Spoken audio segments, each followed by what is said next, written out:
الفكرة اللي بتدمر مشاريع كتير. أنا حاسس إن الدنيا كويسة. أهلا بيكم في حلقة جديدة من ملعب البيزنس، وده آخر فيديو معانا في السلسلة.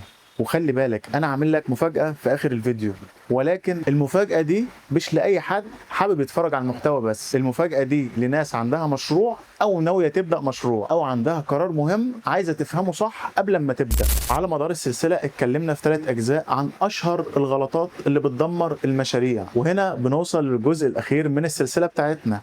آخر أخطاء كانت معانا كانت أخطاء الهيكل المالي. وصلنا مع بعض ل7 أخطاء. كل الأخطاء اللي فاتت كان في رجوع منها، بس الأخطاء اللي جاية مفيش منها رجوع، اتجاه واحد إجباري بس. يلا بينا، وما تنساش اللايك والفولو والسبسكرايب. خلينا نبدأ مع بعض بالغلطة التامة. يلا بينا. الشغل ماشي والحمد لله في فلوس بتدخل، بس المشكلة مفيش رقم واحد يثبت الكلام ده. براند مكملات غذائية شغال بقاله 3 سنين، بيبيع اونلاين وجملة وشوية تجزئة. صاحب المشروع شايف اوردرات شغال وحركة مستمرة وفلوس داخلة، وطبعا ده بيدي احساس بالنجاح. قبل ما نفهم الحقيقة، لما سألناه مبيعاتك كام، قال تقريبا 1.5 مليون في الشهر تقريبا. ده كان أول إنذار معانا. المشكلة الأولى مفيش نظام بدون أرقام واضحة، مفيش تقارير، مفيش داشبورد، مفيش فصل بين الحسابات، كله ماشي بالإحساس. ولما حللنا الأرقام الفعلية، المبيعات كانت ظاهرة قدامنا بالشكل ده. المبيعات كانت 1.4 مليون، تكلفة البضاعة 910 ألف تقريبا، 65% من المبيعات. مجمل الربح قبل المصاريف 490 ألف. المصاريف الإجمالي بتاعها 460 ألف. المصاريف عبارة عن تسويق وتشغيل وشحن ومرتجعات. صافي الربح عندي 30 ألف. الرقم شكله مقبول، لكن الحقيقة لسه ما ظهرتش. الصدمة هنا، الفلوس في الدرج عندك كام؟ الإجابة مفيش. أنا بسحب ومش فاهم الفلوس بتروح فين. وهنا الغلطة بدأت تظهر. في خلط بين الحسابات، الفلوس الشخصية وفلوس المشروع. مش عارف أصلا إذا كان بيكسب ولا بيخسر. المرتجعات بتاكل من الربح 50 ألف شهريا، بتنزل على طول من الصافي وهو مش شايفها أصلا. وبعد كده ظهر معانا غلطة جديدة، تسعير بدون استراتيجية. منتجات بهامش 40% ومنتجات بهامش 10%، وده طبعا بدون أي تحليل. بيبيع بس مش عارف بيكسب منين، مش قادر يفصل بين قنوات البيع الأونلاين والجملة والتجزئة، كله متجمع. السؤال الأخطر هنا، مين بيكسب فيهم ومين بيخسر فعلا؟ الإجابة مش معروف. وبالرغم من كده خد قرار عشوائي، قرر يزود التسويق ويجيب بضاعة أكتر ويزود الخصومات كمان بدون بيانات واضحة. كل قرار ممكن يزود الخسارة أكتر. باختبار بسيط تعالوا نشوفه معانا. لو المرتجعات زادت 10,000 بس، الصافي هينزل ل20 ألف. ولو التسويق زاد 10,000 كمان، الصافي هيقل ل10,000. ولو حصل الاتنين، الصافي هيبقى زيرو. المشروع هش جدا وصاحب المشروع مش شايف. طيب كان المفروض يعمل ايه؟ لازم يكون قدامه داشبورد واضحة فيها مبيعات وتكاليف ومصاريف والصافي، ويفصل الحسابات. لازم يكون في حساب للمشروع وحساب شخصي، ويحلل البيع القنوات. كل قناة بيع يشوف بيعها عامل ازاي لوحدها، يعرف مين بيكسب ومين بيخسر، ويحدد المنتجات الأساسية الأعلى ربح والأعلى إيراد. السيناريو الصح لو اكتشف إن 20% من المنتجات بتعمل 80% من الربح فيركز عليهم، هيوصل ممكن لنفس المبيعات. بس في نقطة مهمة، الربح هيكون أعلى بكتير. البيزنس ما تعرفش تديره بالإحساس، لازم تديره بالأرقام. ولو انت مش شايف ارقامك، انت كده للاسف مش بتدير البيزنس. هو كان فاكر انه شغال كويس، بس ما كانش فاهم هو بيكسب منين وبيخسر منين. الغلطة الجديدة اللي موجودة معانا الغلطة التاسعة، وهي الدخول في شراكة غلط. تعالوا نشوف ازاي. اولا، الفكره اللي بتخدع كتير من اصحاب المشاريع، نقسم المخاطره ونكبر اسرع. هو معاه فلوس وانا عندي خبره، يبقى كده بيرفكت ماتش او متناسقين مع بعض. الحقيقه المره ان اغلب الشركات بتفشل مش بسبب السوق، ولكن بسبب الطرف الثاني. براند مكملات غذائيه بدا يدخل في مرحله التصنيع. الاول معاه 2 مليون جنيه ومش فاهم السوق، والتاني فاهم السوق والتصنيع وعنده خبره تشغيل بس معهوش فلوس. الاتفاق كان ايه؟ الاول يمول والتاني يدي، النسبة 50% لكل واحد، شكلها عادلة بس هي مش كده. الاستثمار ب 2 مليون جنيه بعد 6 شهور المبيعات كانت عاملة كده. تعالوا نشوفها مع بعض. المبيعات كانت ب 800,000، الهامش 320,000، يعني تقريبا 40%.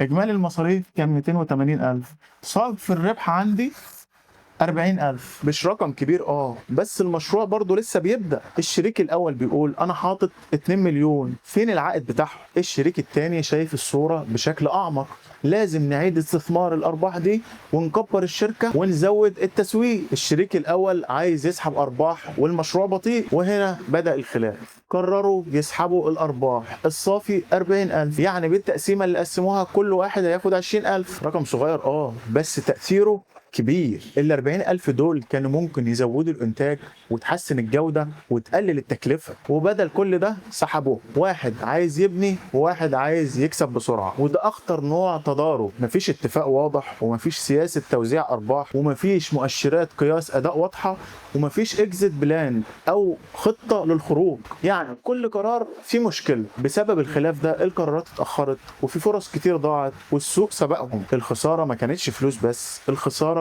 كانت وقت. المبيعات ثابتة عند 800,000، والمنافسين دخلوا السوق، والمصاريف زادت، والنتيجة المشروع وقف، والشراكة اتفكت، ورأس المال ضاع. طيب كان المفروض يعملوا ايه؟ تحديد ادوار واضحة، مين يقرر ومين ينفذ، سياسة ارباح، نسحب الارباح بعد تارجت معين او بعد فترة معينة نتفق عليها. كان لازم يتفقوا على الهدف، نبني اكبر ولا نكسب بسرعة. الاكزيت بلان او خطة الخروج، لو لا قدر الله حد عايز يخرج، التقييم بيكون ازاي وقتها؟ السيناريو الصح لو اعادوا الاستثمار 40,000 شهريا في خلال سنة 480,000، يعني إنتاج أعلى وتكلفة أقل وربح أكبر. مشروع فعلا كان ممكن يكبر، بس للأسف اتكسر. الشراكة مش فلوس بس، الشراكة قرار استراتيجي. أسوأ قرار في البيزنس إنك تختار شريك غلط، لأنك ببساطة مش هتعرف تمشي لوحدك، ومش هتعرف برضه تكمل معاه. هم كانوا فاكرين إن هم بيكبروا أسرع، بس هم للأسف كانوا بيقسموا المشكلة. وده يوصلنا لآخر خطأ معانا في السلسلة،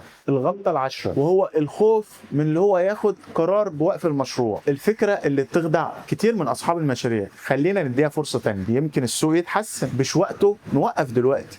بس للأسف في قرارات الاستمرار فيها أغلى من الخسارة نفسها. مش الفشل، الاستمرار في الفشل. براند مكملات غذائية دخل في خط توزيع صغير، المشروع بدأ يوضح مشكلة، مبيعات ضعيفة، ضغط مصاريف، والسيولة بتقل. لكن القرار بالرغم من كل ده والصورة واضحة، لا خلينا نكمل شوية كمان. الخسارة الشهرية كانت ثابتة 40,000 جنيه، رقم بيتكرر وكل شهر وبدون أي تحسن. يعني 40,000 جنيه في 12 شهر ب 480,000 خسارة، يعني نص مليون تقريبا اتحرقوا بكل هدوء. لو كان قرار الايقاف بدري شويه بعد 3 شهور مثلا، 40,000 في 3 ب 120,000 خساره. بس الفرق واضح بين الرقمين، 120 و 480. بس المشكله كانت اعمق من كده. صاحب المشروع كان بيقول لسه ما جربناش كفايه، ولسه السوق اصلا ما خدش فرصته. والخساره الثابته كانت نزيف مستمر 40,000 شهريا، ودي ما كانش مصاريف تشغيل، دي تكاليف قرار غلط ومستمر. الوقت مش محايد ولا في صفك، كل شهر بيعدي كاش بيقل، مرونة بتضيع، وفرص بديلة بتختفي، والسوق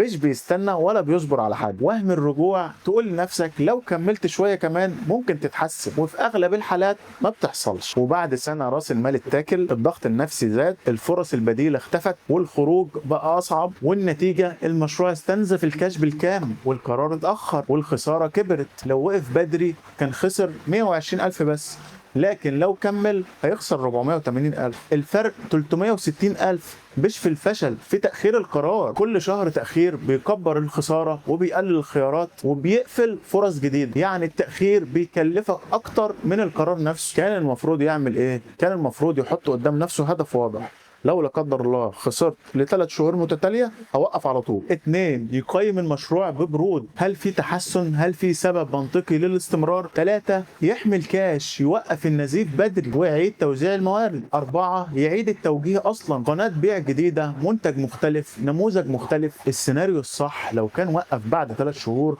كان هيوفر 360,000 جنيه، كان يقدر يبدا مشروع اقوى. نفس الشخص بقرار مختلف، النتيجه مختلفه تماما. مشكلتك مش ان المشروع بيخسر، مشكلتك انك مكمل فيه وهو بيخسر. اغلى قرار في البيزنس مش انك تبدا مشروع، لكن انك تعرف امتى توقفه. هو كان فاكر ان الاستمرار شجاعه، لكن الحقيقه الاستمرار احيانا بيبقى نزيف مؤجل. كل الاخطاء دي شكلها منطقي، بس كلها قرارات تحت ضغط. والمشاريع طبعا مش بتموت مره واحده، قرار ورا قرار. بعد ما شفت كل الاخطاء دي، كم قرار من دول قبل كده انت عملته في مشروعك؟ هستنى اجابتكم في التعليقات. ولو عندك مشروع وعايز تعرف هو فين من الاخطاء دي، ما تترددش وخلينا نشوفها مع بعض. احنا عاملين كوميونتي اسمها ملعب البيزنس او غرفة القرار، وده مخصوص لرواد الاعمال واصحاب المشاريع اللي بيتعاملوا مع قرارات حقيقية في النمو والتوسع والادارة. مش جروب هنتكلم فيه عن البيزنس وخلاص، دي مساحة بنحلل فيها قرارات ومشاكل حقيقية لمشاريع موجودة على الارض.